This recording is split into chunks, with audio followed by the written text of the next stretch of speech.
Tervetuloa katsojat pitkästä aikaa Armandin kokkinurkkaa. Tänään teemme todellista klassikkoa, nimittäin spagettia ja siihen sopiva jauhelihaperäinen spagettikastike. Minä otan vielä tuolta jääkaapista itse jauhelihan tähän jo valmiiksi. Sen täytyy ollakin noin puolisen tuntia pöydällä ennen kuin sitä valmistamme. Oi, riittääkö käsi?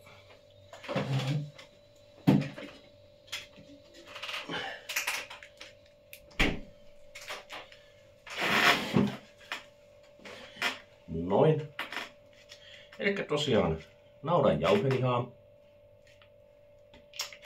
Sitten mä pilkon sipulin, pilkon paprikan, ehkä toisenkin sipulin, katsotaan.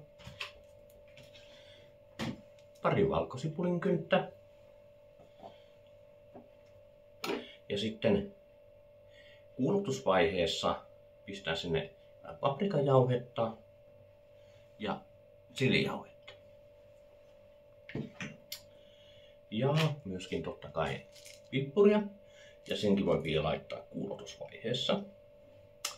Sitten kun mä kasvit kuulotettu, siinä joukossa myös lähtee vähän tomaattipyrettä. Lähdetään hakemaan vähän semmoista, voisiko sanoa yksinkertaisesta aineista sitä ns. Täydellistä makuelämystä. Ja se maku lähtee nimenomaan kuulottamalla tuosta. Sitten mä lisään siihen 2 osassa jauhelihan. Ja kun jauheliha on siinä mukavasti ruskistunut, niin mä lisään täältä, se voi olla mikä tahansa, tai sitten itse tekemä, mutta mä nyt lisään tämmöisen valmiin pastakastikkeen, missä näyttää olevan oliivia, tummaa ja vihreää mukana. Sitten mä laitan siihen jonkin verran turkkilaista jogurttia. Voi olla myös ruokakermaa tai jotain muuta. Tästä tulee pikkusen semmoista happamuutta siihen mukaan. Ja sitten viimeisenä, mutta ei vähäisempänä, en tiedä laitanko justiinsa näitä yrttejä, mutta kumminkin muutaman yrtin miksin siihen perään. Ai niin, ja melkein unohdin, että mulla on kirsikkatomaatteja myös tuolta jääkaapin kätköstä löytynyt, niin nämä on syytä nyt tällä kertaa käyttää, niin ne myös pistän tähän minun pastaan mukaan jossakin muodossa. Plus tästä nyt vielä puuttuu, niin mulla on mozzarella juustoraastetta, niin sitä siihen myös heitän. Ehkä itse kastikkeeseen, voi sitä jonkun verran tietenkin sirvotella siihen päälle sitten, kun on valmis annoskin olemassa, mutta luultavasti parempi minun pistää kastikkeeseen. Ja kyseessä on nyt kotikokkaajien klassikko, ja luultavasti lähes jokaiselta sieltä ruudun takaakin löytyy ainakin jossakin määrin nämä ainekset, mitä nyt tässä alan käsittelemään.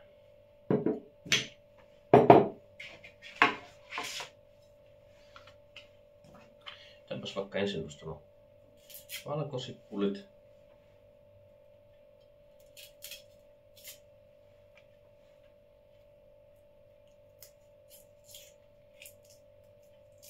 Näistä lähtee oikein mukavasti kuori irti. Mutta jos joskus törmäätte semmosia valkosipulia, mistä ei tahdo lähtiä, niin tällaiseen tyhjään lasipurkkiin ne valkosipulit ja voimakkaasti huiskutatte, niin se hakkaantuu siitä kohtalaisen irti. Tai sitten turpaamaan vähäksi aikaa veteen, ja se on niinku se, sanotaanko minun mielestä vähän heikompi konsti, mutta toimii sekin. Sitten mä pikkasen murskaan tuota. Oli kova. Lähtis ne ainekset siitä liikkeelle ja sitten ihan vain jonkunlainen silppu. Tai jossakin italialaisessa keittiössä ne on lähestulkoon partaterällä vietty väliin, että saadaan semmonen oikein viimeisen päälle makuja irtoava, mutta mä nyt en jouda edes semmoista värkkäämään tällä kertaa, koska kello tik tak. Aamulla työvuoron lähtö, mutta on hyvistä sarjoista ja muusta harrasteista. Muun muassa näistä kuvaushommien takia. Jäi vähän niin retuperätty oma syöminen. Joten on pikkusen kiire saada oikeastikin ruokaa tässä. Että tää ei ole pelkästään vain semmonen teen ruokaa videon takia.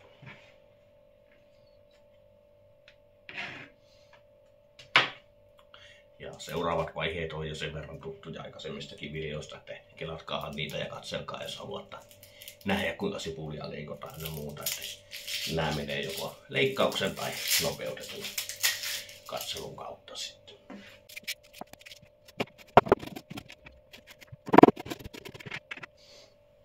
Tämän paprikassa on monta tyyliä leikata. Yksi on se halki ja sieltä ne siemenet pois ja muuta. Mutta mä tässä vielä vanhalta kokilta opin sellaisen ihan uuden konstin, mitä en ollut ennen tehnyt, ja tehdään sillä tavalla nyt jatkossa, koska se on paljon nopeampi.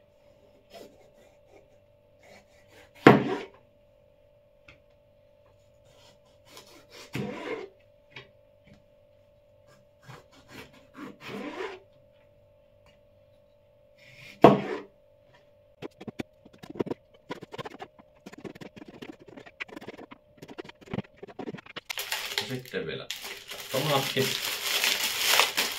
Tomaatithan voisi periaatteessa kaltata, eli käyttää kuumassa vedessä tietyn aikaa ja sen jälkeen se vai silleen käsin puristelemalla ottaa kuori pois ja laittaa semmosinaan siihen vastaan sekaan. Mutta kuten sanoin, minulla ei ole nyt niin aikaa ja haluan syödä ennen kuin laitan nukkumaan. Niin mä taidan vain nämä halkoa ja minua ei niin haittaa, jos siinä näitä kuoria on. Näitä voi halkoa siis tälle yksitellen, mutta siihen on myös toisenlainen konsti. Pistetään tuohon kämmenen alle ja vetää kerralla useampi halki.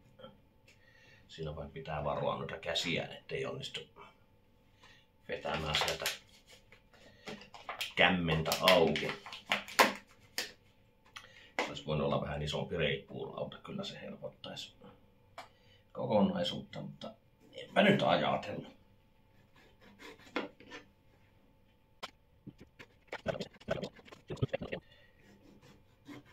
Ja tosiaan tää ei ole mikään sellainen aito italialainen resepti. Älkää edes yrittäkö mainostaa tätä kellekään tuolla oikealle italialaiselle tätä mitä mä teen. Tää on ihan niinku kerta kaikkiaan kaapista kaikki mitä tähän hätään löytyy ja yritetään saada sitä vielä ihan maistuvaa. Näin, siis on kaikki pilkottavat ainekset nyt pilkottu ja seuraavaksi lähdemme valmistamaan itse kastiketta. Öljy kuumentunut pikkuhiljaa. Tää on vähän niinku back to the vanhat Armandin videot pari homma. En tosiaankaan tämä vähän kiireellisen aikataulun takia osaksi oikein suunnittelemaan kuvaustapoja ja muita, mutta eiköhän tästä jonkinlainen videon pätkä tuu. Ensin sipuli, valkosipuli koitan tuolta saa ja olisi voinut laittaa kyllä erillisen kippoon tai jotakin. Jos sitten muutama paprika tai joku tipahtaa tuonne joukkoon tässä vaiheessa, niin en ota sitten suurta ressiä. Eikä kopikokkaamisessa saa ottaa. Turhankin kuuma paistinpannu. Pikkasen pienemmällä. Alkanut kuulottaa, ei polttaa. Kuten sanoin, niin tässä vaiheessa myös lisää tätä tavallista tomaattipyreetä sinne jonkun verran hakemaan sitä makua.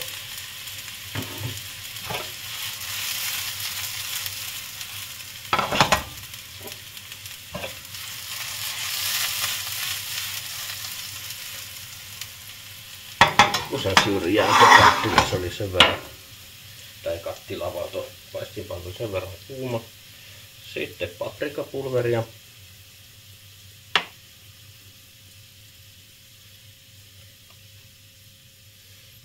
Otetaan vähän enemmän.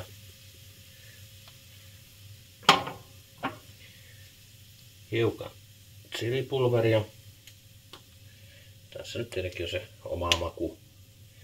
Tärkeintä kuinka paljon sitä sinne pistää. Näin se lähtee sitten irtoamaan sekin maku. En halua mitenkään kauhean tulista tästä, kunhan on vain sellainen aavistus siellä. Sitten voi laittaa jo pippurikin, niin siitäkin irtoaa vähän erilainen säväys. Ja käyttäkää omaa järkeä ja makua tässä asiassa. Mä nyt tälleen suoraan myllystä laittelen näitä, koska suurin piirtein tiedän mitä teen ja mitä haluan ja haen.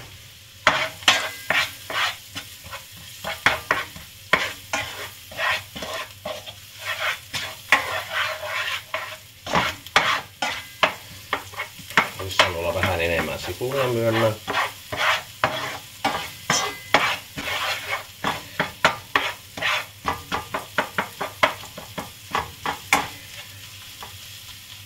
Ja saavat kuulottua kunnon aikaa.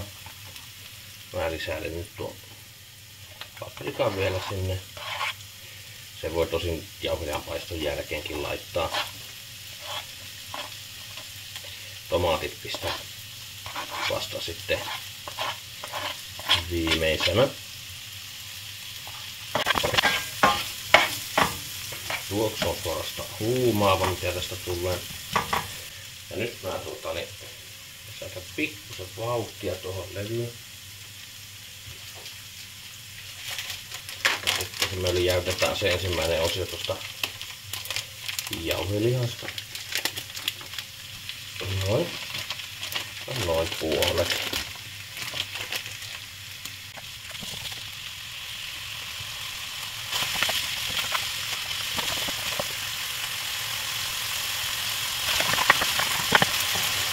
Tässä vaiheessa, kun tuo jauheliha on alkanut ottamaan jo pikkusen sitä väriä, mutta siellä on vielä aavistusta punaista ja sitten irtoilee tuota omaa nestettä, rasvaa ja muuta. Mä sujautan sen toisen puoliskon tänne.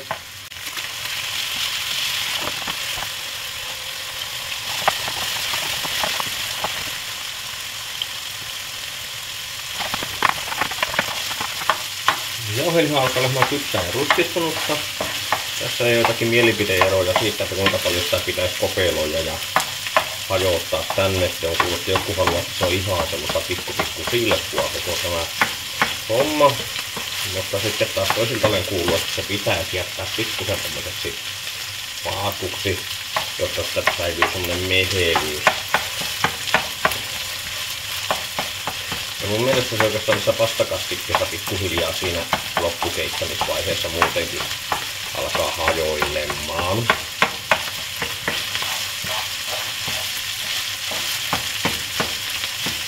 Joten tässä vaiheessa voidaan lisätä tämä lopputomaatti. Olisi ne vähän jäänyt paprikaakin ja sipuliakin, se ei nyt haittaa.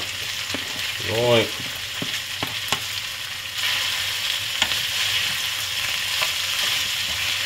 Vähän siinä lämpöä se tontu.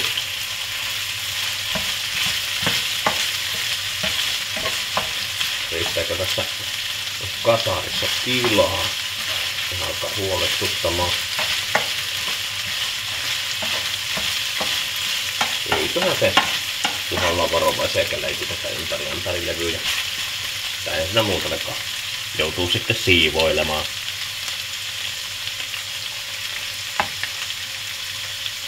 Ja tosiaan nyt se pastakastike, tomaattikastike. Tuossa on oliivia, tuoksuu erittäin tomaattiselle ja oliivisille.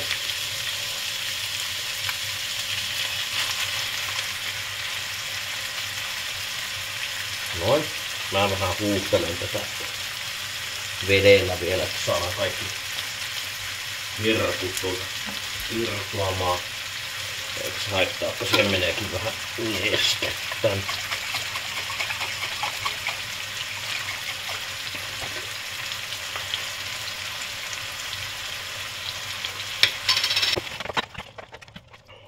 Näin.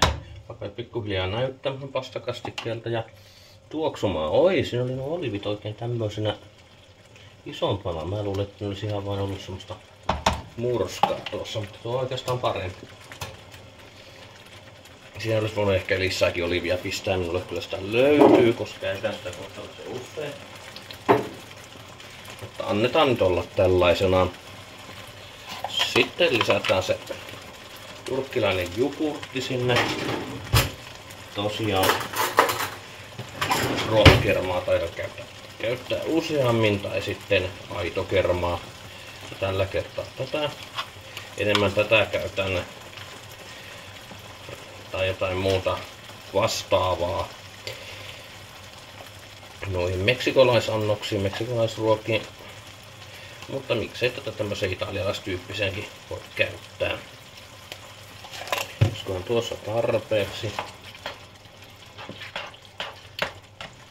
Se siinä sulailee. Mutta samalla mä voisin pistää tänne sen juustoraasteen ja antaa senkin sulaa sitten tähän tasaiseksi. Hommeliksi ennen kuin sekoitan tuonne enempää. Ja tää tulee taas olemaan aika mielenkiintoinen leikeltävä, koska tulee näin pitkä otosta tehtyä.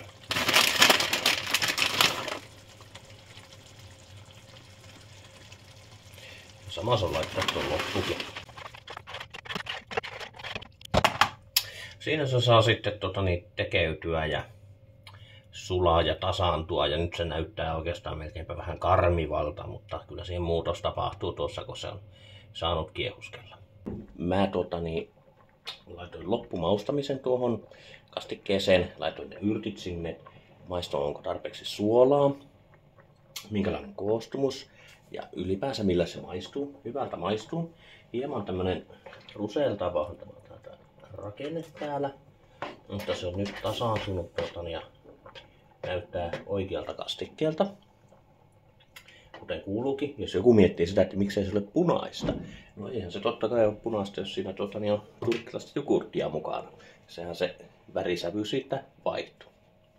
Ja siellä tosiaan on minulla tuo spagetti kiehumassa. Jäljellä olisi noin 5 minuuttia. Ja sitten tosiaan siivellä läpi. Hiukan keskeytän sitä jälkikiehumista, tai siis jälkikypsymistä siinä, että käytän siinä kylmää vettä. Silleen niin kuin säikäytän, mutta en halua siitä tehdä missään nimessä, että se on silloin, kun alan syömään, niin jo kylmää. Nyt ollaan päästy tähän viimeiseen vaiheeseen, eli vihdoin ja viimein pääsen syömään. Ja tosiaan minulla on jo kiire nukkumaan, suoraan sanottuna, että pystyy huomenna vetämään kohtalaisen kiireisen sunnuntai-aamuserviisin. Ja katsotaanpa ensin, mitä täällä lautasella on. Siinä on semmoinen kohtalaisen jytyannos pastaa. Mitäs mä en saa oikein kohilleen. Näin. Tällä kertaa harvinaisen hyvin olen onnistunut olemaan kämmäilemättä ja pahemmin puheessakaan. Ei ole ollut semmoista takkuilua. Joskus ne on aivan hirveitä editoitavia, ja jos olette huomanneet, että mä pistän sinne perään joskus semmosia hauskoja pätkiä, niin ne on justiinsa murto-osa niin pahimmista videoista, mitä löytyy, ja ne huvittaa sillä hetkellä itseäkin sen verran paljon, että päätän säästää ne. Joten ne on siellä sitten vähän semmoisena niin loppukevennyksenä olleet. Mutta tästä videosta ei taida tulla sellaista materiaalia, mikä sinne loppukevennysosioon menee. Eli nyt me aletaan syömään. No, tämä jalusta vähän nyt temppuilee. Tuliko siinä ensimmäinen hauska kohtaus? Ei tullut. Tosiaan, sieltä tässä pitäisi oikeastaan olla vielä lusikka mukana, että saisi pyöritettyä sen avulla spagettia siihen kastikkeen kanssa. Ja sitten mufbängi kulmaa ja maistelemaan.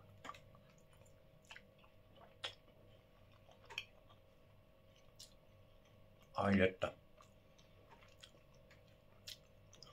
Tää on suorastaan herkullista. Vaikka teinkin tämän aika silleen niin oman pään mukaan ja silleen mielialalla katsotaan mitä tulee, kunhan saa ruokaa ja vielä hulluspäissänä ajattelin tämän kuvata, niin ei kyllä täytyy sanoa, että onnistuin erittäin hyvin olosuhteisiin nähden. En ole kirjoittelemaan reseptiä teille. Ehkä suurin piirtein näitte mitä pistin sinne. Ja tämmöisiä kotispagettikastikkeita niin voi aivan oman mielensä mukaan muutenkin lennosta suoraan sanottuna kehitellä. Älkää niitä esitelkö aitoitalialaisille. Ja muistakaa sitten spagetin makaronin pastan suhteen, että oikeat keittoajat tulee aina paras lopputulos. Ja unohtakaa ne mummolan rasvamakaronit, mitä minäkin olen joskus nuoruudessa syönyt. Niissä oli varmaan enemmän voita kuin vettä käytetty jossain vaiheessa sitä valmistumista. Tavallaan hyviä, mutta eihän ne ole mitään, miten se sanoisi, ne oli semmoisia pehmeitä litsuja suussa, mistä vain pursusi suorastaan rasvaa sinne. Alright. Tässä vaiheessa voisin kiittää kaikkia tilaajia, niitä uusia siellä, tykkääjiä, kommentoijia, dislikeaajia, muuten vain katsojia, kaikkia, jotka ovat jollakin tavalla nauttineet näistä videoista. Kokeiltaa tällaisia pastakastikkeita ihan mielenne mukaan kotona ja en ainakaan itse pettynyt. Ja katsokaa, mistä tässä yhdessä videossa sanoinkin, minulla on aina nuo kaapiovet tuolla auki. Onneksi minulla ei ole minkään sortin hellapoliisia täällä vartioimassa. Saisin varmaan joku sortin satikutia taas tuosta, että se on auki. Näin. Mä jatkan tässä syömissä. Alan nukkumaan ja huomenna on työpäivä. Ja jos ehin, julkaisen tämän huomenissa. Ei tule nyt kronologisessa järjestyksessä, mutta en halua näitä tuotteiden esittelyvideoita olevan liian monta peräkkäin, koska sehän käy jo tylsäksi. Joten välissä kokkihommia. Hyvää yötä!